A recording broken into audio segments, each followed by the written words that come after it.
Mes chères sœurs, c'est une joie pour moi d'être avec vous aujourd'hui. J'attends toujours avec impatience cette réunion générale de la Société de secours et les messages qui y sont donnés. Merci, sœurs. C'est un grand honneur pour moi d'adresser quelques mots aux sœurs de l'Église.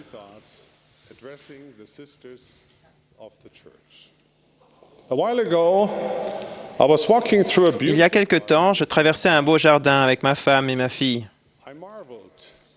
Je m'émerveillais devant la splendeur et la beauté de la création de Dieu.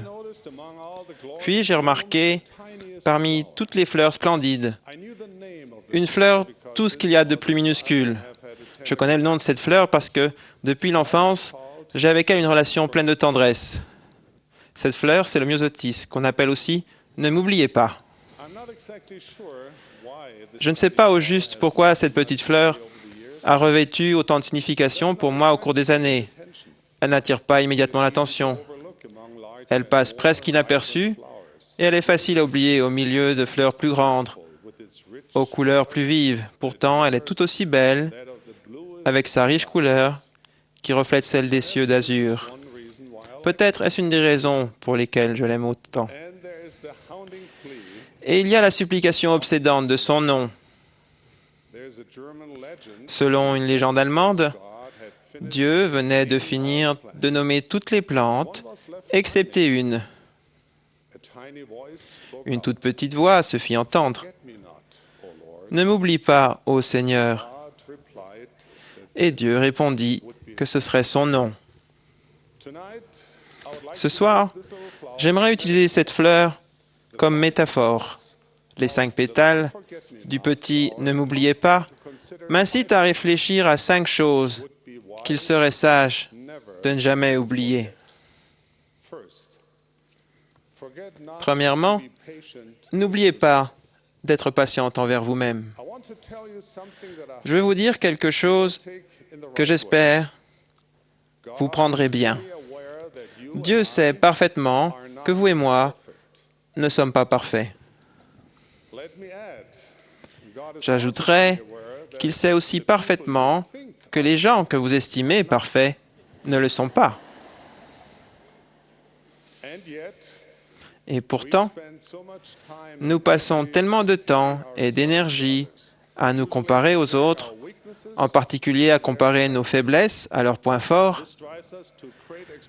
Cela crée en nous des attentes qui sont impossibles à satisfaire.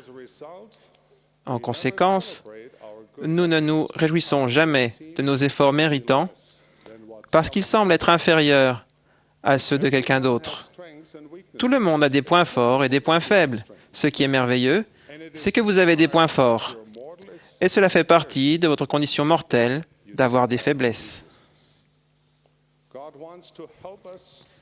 Dieu veut nous aider à transformer finalement tous nos points faibles en points forts.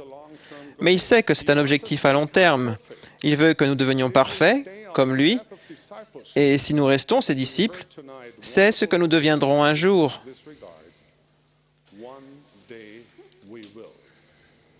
Ça ne fait rien que vous ne le soyez pas encore tout à fait. Persévérez pour le devenir, mais cessez de vous punir. Chères sœurs, beaucoup d'entre vous sont infiniment compatissantes et patientes avec les points faibles des autres. Alors n'oubliez pas d'être aussi compatissante et patiente avec vous-même. Entre-temps, soyez reconnaissante pour tous les petits succès à la maison, dans vos relations familiales, vos études, votre métier, votre participation à la vie de l'Église ou vos progrès personnels. Comme les « ne m'oubliez pas », ces succès peuvent vous sembler minuscules et les autres peuvent ne pas les remarquer, mais Dieu les remarque et ils ne sont pas petits pour lui. Si vous pensez que seule la rose la plus parfaite ou l'orchidée la plus éblouissante représente le succès, vous risquez de passer à côté de certaines des plus belles expériences de la vie. Par exemple, vouloir à tout prix que la soirée familiale hebdomadaire soit un modèle de perfection, bien que cela vous rende malheureuse, ainsi que tout le monde autour de vous, n'est probablement pas le meilleur choix. Demandez-vous plutôt qu'est-ce que notre famille pourrait faire d'agréable et de spirituel qui nous rapprocherait. Ce type de soirée familiale, même s'il est d'une envergure et d'une exécution modeste, pourrait avoir des résultats à long terme beaucoup plus positifs. Notre voyage vers la perfection est long, mais nous pouvons trouver de l'émerveillement et de la félicité, même dans ces moindres étapes. Deuxièmement, n'oubliez pas la différence entre un sacrifice acceptable et un sacrifice absurde. Un sacrifice acceptable signifie le renoncement à quelque chose de bon pour quelque chose d'une valeur beaucoup plus grande. Renoncer à un peu de sommeil pour aider un enfant qui a un cauchemar est un sacrifice acceptable. Veiller toute la nuit au péril de sa santé pour fabriquer l'accessoire parfait d'une tenue du dimanche pour une de ses filles n'est peut-être pas un sacrifice aussi acceptable. Consacrer une partie de son temps à étudier les Écritures ou à se préparer à faire une leçon est un sacrifice acceptable. Passer de nombreuses heures à broder le titre de la leçon sur des cache-pots faits maison pour chaque membre de la classe ne le serait pas. Chaque personne et chaque situation sont différentes et un sacrifice acceptable dans un cas pourrait être absurde dans un autre. Comment faire la différence dans notre propre situation? Nous pouvons nous demander, est-ce que je consacre mon temps et mon énergie à ce qui a le plus d'importance? Il y a tant de bonnes choses à faire, mais nous ne pouvons pas les faire toutes. Ce qui plaît le plus à notre Père Céleste, c'est quand nous sacrifions quelque chose de bon pour quelque chose de bien meilleur dans une perspective éternelle.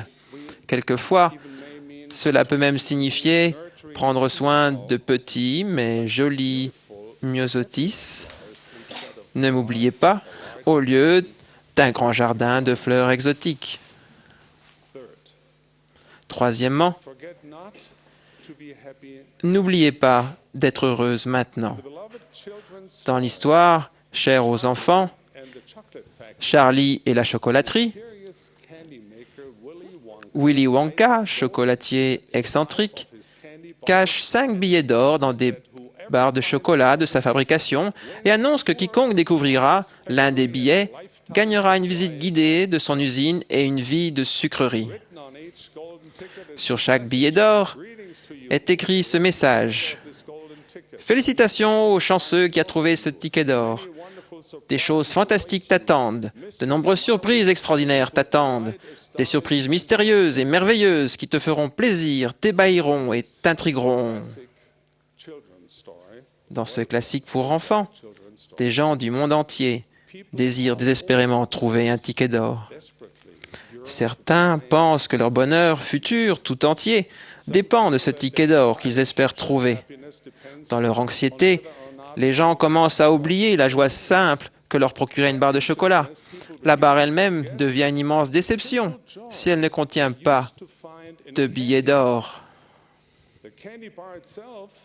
Becomes an utter disappointment if it does not contain a golden ticket.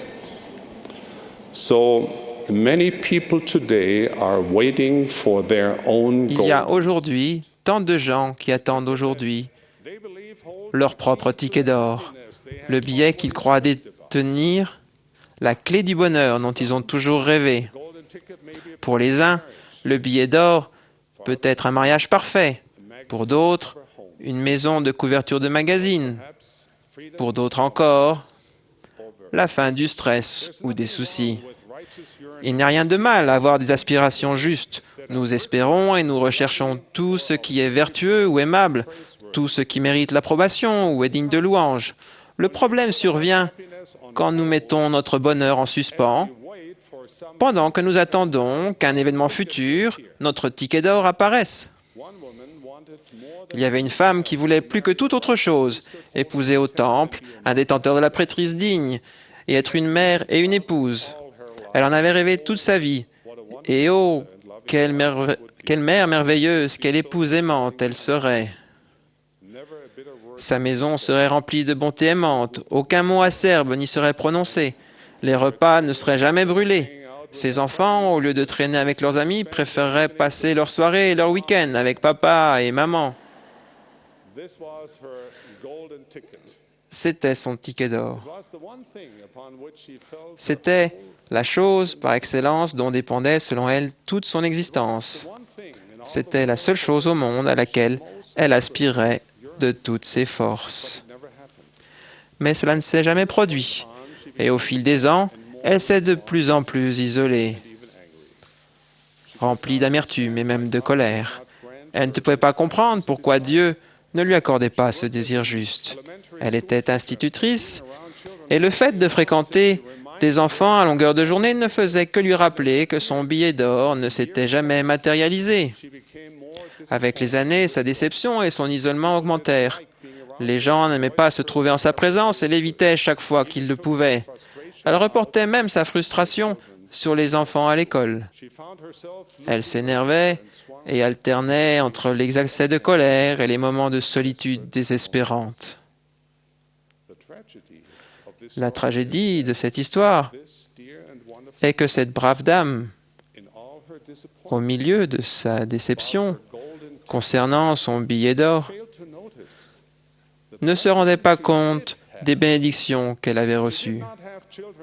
Elle n'avait pas d'enfants à la maison, mais elle était entourée par eux dans sa salle de classe. Elle n'avait pas la bénédiction d'avoir une famille, mais le Seigneur lui avait donné une occasion que peu de gens ont, la chance d'influencer en bien la vie de centaines d'enfants et de familles en tant qu'institutrice. La leçon qu'il faut retenir, c'est que si nous passons nos journées à attendre des roses fabuleuses, nous risquons de ne pas voir la beauté et la merveille que sont les minuscules myosotis, ne m'oubliez pas, qui nous entourent. Cela ne veut pas dire que nous devons abandonner tout espoir ou revoir à la baisse nos objectifs. Ne cessez jamais de rechercher ce qu'il y a de meilleur en vous. Ne cessez jamais d'espérer la réalisation de toutes les aspirations légitimes de votre cœur. Mais ne fermez pas les yeux et le cœur aux beautés simples et élégantes des moments ordinaires de chaque jour qui constituent une vie riche et bien vécue. Les personnes les plus heureuses que je connaisse ne sont pas celles qui trouvent leur billet d'or. Ce sont celles qui, tandis qu'elles s'efforcent d'atteindre des objectifs de valeur, découvrent et chérissent la beauté et la douceur des événements de tous les jours. Ce sont celles qui, jour après jour, fil après fil, tissent une tapisserie faite de gratitude et d'émerveillement tout au long de leur vie. Ce sont les personnes vraiment heureuses. Quatrièmement, n'oubliez pas la raison d'être de l'Évangile. Quelquefois, dans la routine de notre vie, nous négligeons, sans le vouloir, un aspect essentiel de l'Évangile de Jésus-Christ, de la même façon qu'on pourrait négliger un joli et délicat « ne m'oubliez pas ».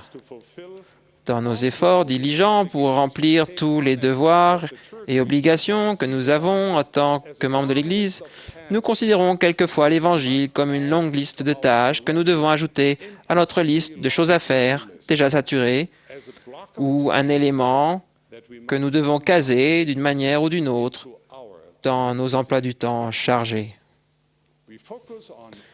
Nous nous concentrons sur ce que le Seigneur veut que nous fassions et sur la manière de l'accomplir. Mais nous en oublions parfois la raison. Mes chères sœurs, l'Évangile de Jésus-Christ n'est pas une obligation.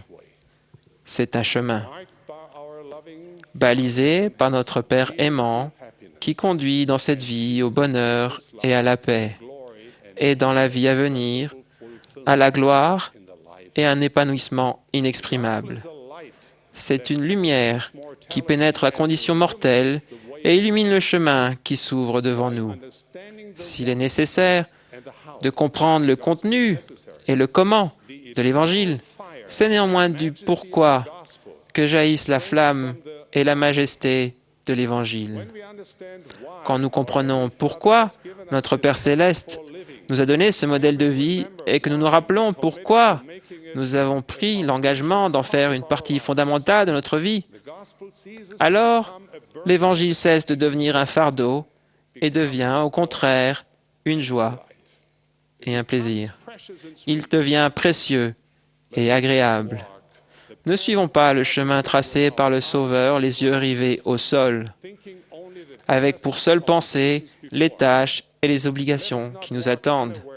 Ne cheminons pas oublieux de la beauté des paysages terrestres et spirituels splendides qui nous entourent. Chères sœurs, je suggère que vous recherchiez la majesté, la beauté et la joie sublime du pourquoi de l'Évangile de Jésus-Christ. Les raisons et la manière de notre obéissance balisent le chemin et nous maintiennent dans la bonne direction. La raison de notre obéissance sanctifie nos actes et transforme le quotidien en quelque chose de majestueux. Elle magnifie nos simples actes d'obéissance et les sacralise. Cinquièmement, n'oubliez pas que le Seigneur vous aime.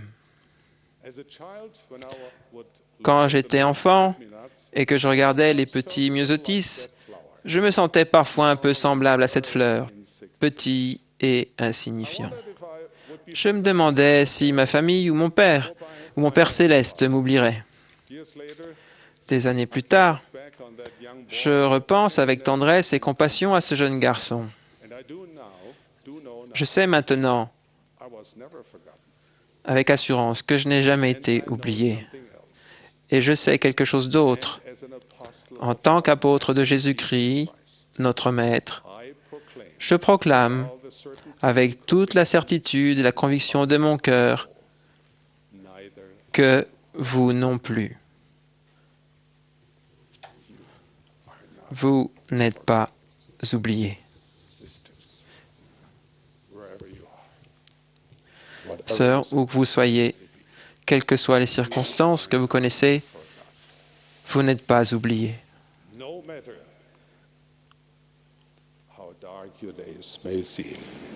Aussi sombres que puissent paraître vos journées, aussi insignifiantes que vous ayez le sentiment d'être, aussi éclipsés que vous pensiez être, votre Père Céleste ne vous a pas oublié. En réalité, il vous aime d'un amour infini. Réfléchissez à ceci. L'être le plus majestueux, le plus puissant et le plus glorieux de l'univers vous connaît et se souvient de vous. Vous êtes aimé par le roi de l'espace infini et du temps éternel. Celui qui a créé et connaît les étoiles vous connaît et sait votre nom. Vous êtes les filles de son royaume. Le psalmiste a écrit « Quand je contemple les cieux, ouvrage de tes mains, la lune et les étoiles que tu as créées, qu'est-ce que l'homme pour que tu te souviennes de lui? Tu l'as fait de peu inférieur à Dieu et tu l'as couronné de gloire et de magnificence. » Dieu vous aime, sœurs, parce que vous êtes son enfant. Il vous aime même si vous vous sentez de temps en temps seul ou que vous faites des erreurs. L'amour de Dieu et le pouvoir de l'Évangile rétabli ont un effet rédempteur et salvateur. Si seulement vous permettez que son amour divin ait une place dans votre vie, il peut soigner n'importe quelle plaie, guérir n'importe quelle blessure et adoucir tout chagrin. Mes chères sœurs de la Société de Secours, vous êtes plus proches des cieux que vous ne le pensez. Vous êtes destinés à quelque chose qui dépasse votre imagination. Continuez de grandir en foi et en justice personnelle. Acceptez l'Évangile rétabli de Jésus-Christ comme votre mode de vie. Chérissez le don d'être pratiquant dans cette grande Église. Accordez de la valeur au service dans l'organisation bénie de la société de secours. Continuez de fortifier le foyer et la famille. Continuez de rechercher et d'aider les personnes qui ont besoin de vous et de l'aide du Seigneur. Sœur, il y a quelque chose d'inspirant et de sublime dans le petit myosotis. La fleur, ne m'oubliez pas. J'espère qu'il sera un symbole des petites choses qui rendent votre vie joyeuse et agréable. N'oubliez jamais que vous devez faire preuve de patience et de compassion envers vous-même, que certains sacrifices sont meilleurs que d'autres, que vous n'avez pas besoin d'attendre un billet d'or pour être heureuse. N'oubliez jamais que la raison d'être de l'Évangile de Jésus-Christ vous inspirera et vous insufflera du courage. Et n'oubliez jamais que votre Père Céleste vous connaît, vous aime et vous chérit. Merci d'être ce que vous êtes. Merci pour les actes innombrables d'amour et de service que vous accomplissez pour tant de personnes. Merci pour tout ce que vous ferez encore pour apporter la joie de l'Évangile aux familles, à l'Église, à la collectivité et aux nations du monde. Sœurs, nous vous aimons. Je prie pour que vous n'oubliez jamais que vous êtes véritablement des filles précieuses dans le royaume de Dieu. Et je vous bénis pour cela, au nom sacré de notre Sauveur bien-aimé Jésus-Christ. Amen.